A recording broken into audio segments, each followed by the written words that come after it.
नमस्कार बच्चों, मैं आपकी हिंदी शिक्षिका अहाना हूँ और नोवा लर्न बुक्स, जो माउंट एनलाइटनमेंट इंटरनेशनल की एक इकाई है, के साथ हमारी इस सीखने की यात्रा में आप सभी का एक बार फिर हार्दिक स्वागत करती हूँ। आज हम हिंदी व्याकरण के अध्याय अपठित गद्यांश के बारे में सीखेंगे।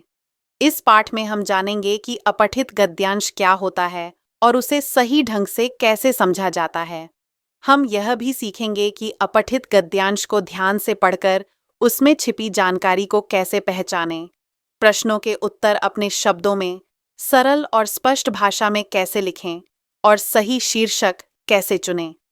यह अध्याय आपकी पढ़ने की समझ, सोचने की क्षमता और उत्तर लिखने के कौशल को मजबूत बनाएगा। अध्याय 16 बिना पढ़ा अपठित गद्यांश। जो पहले कभी ना पढ़ा हो उसे अपठित कहते हैं। अपठित मतलब जो पहले हमने नहीं पढ़ा। गद्य का वह भाग या अंश जो आपने पहले ना पढ़ा हो उसे अपठित गद्यांश कहा जाता है।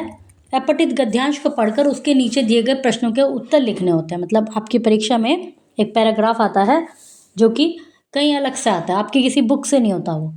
तो उसके नीचे प्रश्न दिए होते हैं, उनके उत्तर लिखने होते हैं और उनका उत्तर गद्यांश में ही छिपा होता है। तो इसको करने के लिए, इस प्रश्न को उत्तर देने के लिए आपको क्या करना होता है कि पैराग्राफ को अच्छे से पढ़ना होता है। और इसके लिए आपको जिस भी भाषा का वो पैराग्राफ है, जैसे हिंदी की बात चल रही है अभी, तो उसकी अच्छी समझ होनी चाहिए। इसके माध्यम से बालकों की बोधगम्य शक्ति व उत्तर देने की क्षमता का मूल्यांकन होता है। तो इससे बच्चे किस प्रकार रिप्लाई दे पाते हैं उसके विषय में पता चलता है टीचर को, मैम को। इसके लिए आपको कुछ बातों का ध्यान रखना होता है कि सबसे पहले तो उसको कम से कम 3 बार पढ़ें। उसके अलावा जो उसमें कठिन शब्द हैं, कुछ ऐसे शब्द हैं जो थोड़ा वो लग रहे हैं, तो उनका उसमें जो वाक्य में जिस तरह से यूज़ हो रखे हैं उनके आधार पर उनका अर्थ समझने का प्रयास करें।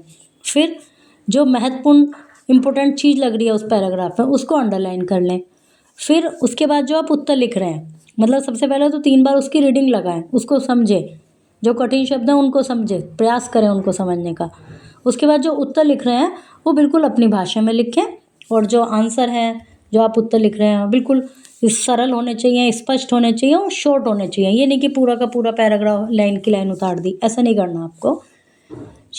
उसके बाद कहीं कहीं क्वेश्चन होता है कि इस पैराग्राफ का, इस गद्यांश का, इस अपठित गद्यांश का शीर्षक लिखें।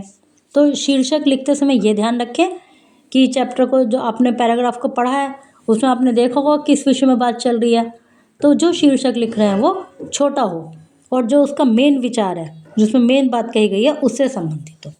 ओके, अब ये कुछ गद्यांश दिए हुए हैं, इनको रीड कीजिए, इनके आंसर आप फाइंड आउट कीजिए।